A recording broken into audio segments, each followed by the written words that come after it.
Hey guys, welcome back to my page. Thanks for joining me on this Scopely titled video. So I want to make a video that was kind of garnered for Scopely and basically everything that I've been reading, everything they've probably been reading, the gamer community at large, what we're kind of asking for. So I just want to kind of start off the video with thanking Scopely for creating such a wonderful game. I think it's so incredibly well designed and thought out, and really what a lot of us wanted. I think a lot of the player base was really disappointed with Star Trek Timelines. However, I will say this: Star Trek Timelines battles are so cinematic. I would highly suggest there would be like an option where you can actually watch the battle or keep the way the battle is in the game right now. The way the battle is right now in the game is kind of like pew pew pew pew and they're dead. And I think for a lot of us Star Trek fans, we love watching the battle scenes.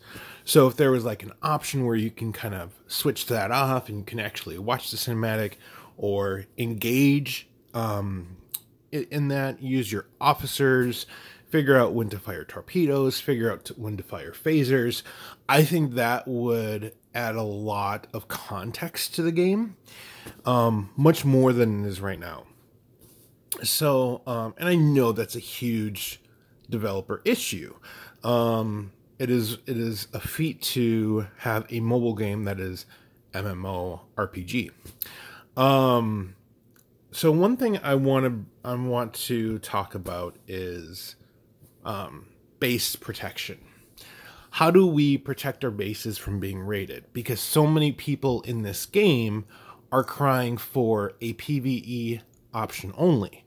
Not everyone who is a Trek fan loves to PvP. A lot of them hate to PvP.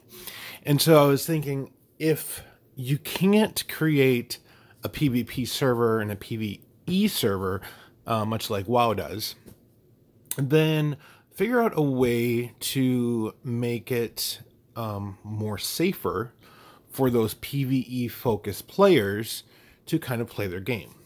One thing that I thought was genius that came out for one day and one day only, and I snatched up everything I could with it, were these resource tokens. So right here you can see that I can buy 1,000,000 par steel with a token, and I have 16 tokens that equals 16 million par steel that I have hidden.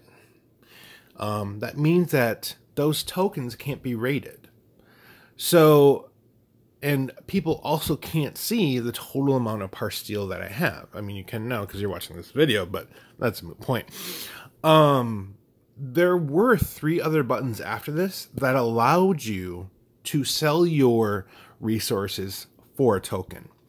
And I was chatting on the Scopely Discord, and it seemed like that was a one-off. Like JB Scopely himself said that it was not coming back.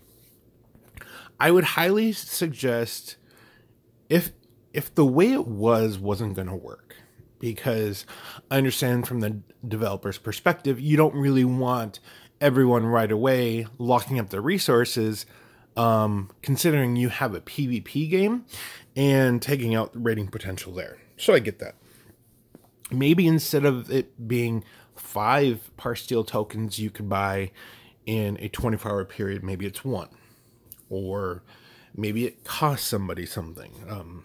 I know the microtransactions are big for mobile game developers, but I would definitely suggest to Scopely to rehash that idea, because I think it is an incredible mechanic to bring back into the game, especially for people who are worried about resources being raided, and they really don't have any options other than to pop their shields.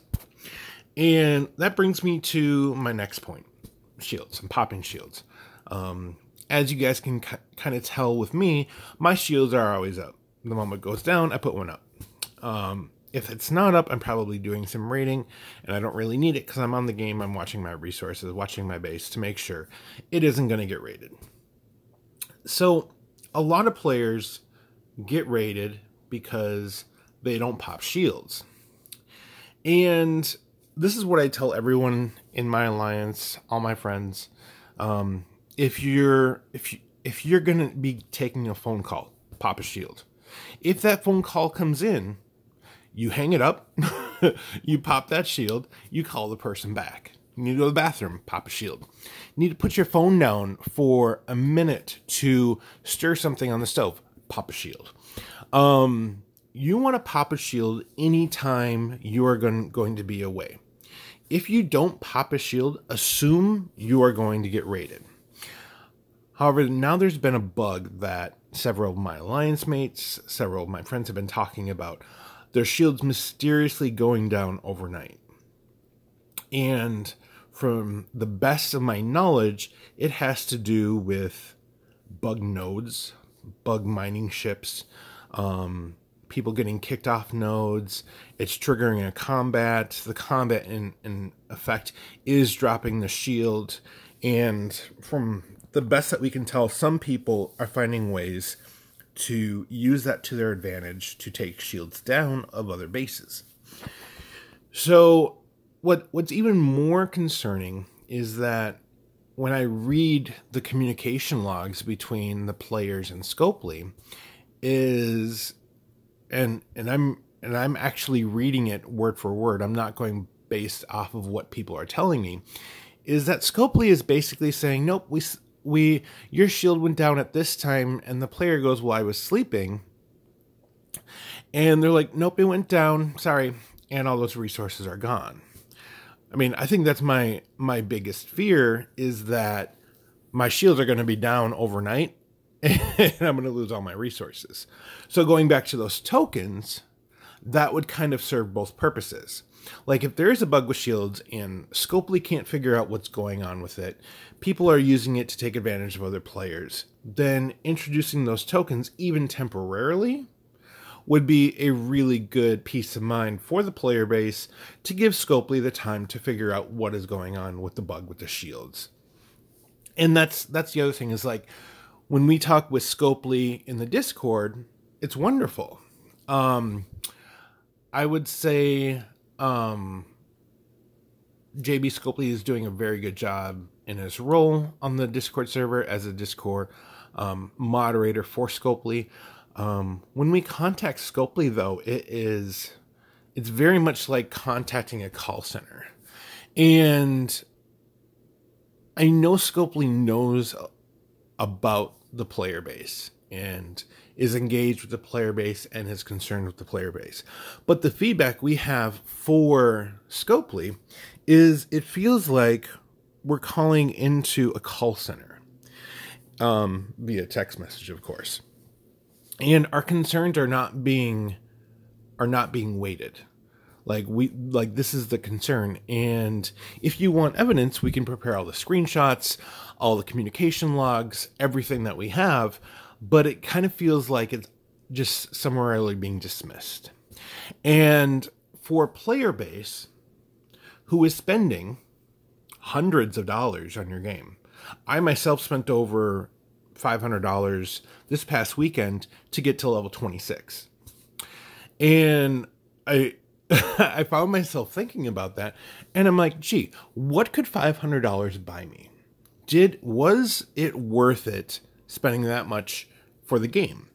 And I will say I am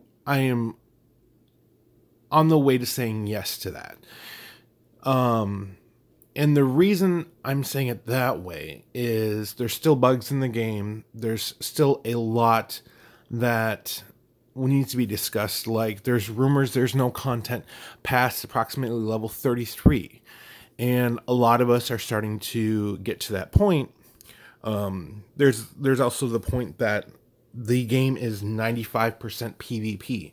It's all about players' egos and going after one another, stealing resources from one another. But I want to know, where is the core game content?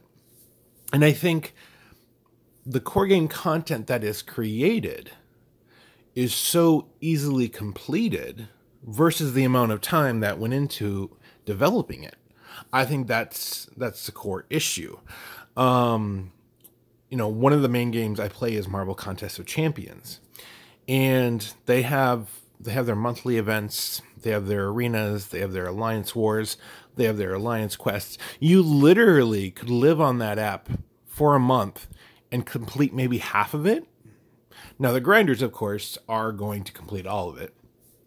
But that's what I'm talking about, is when I go into a game, I don't want it to be where I have to fight other human beings, because feelings get involved and whatnot.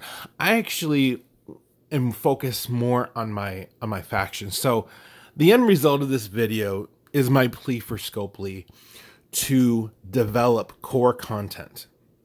This game needs much more core content than is available.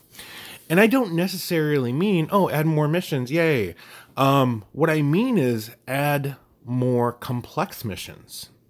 Add missions that make people be more patient with the game. Because, the mobile game player base are incredibly impatient people. But think of it a way in a little bit differently.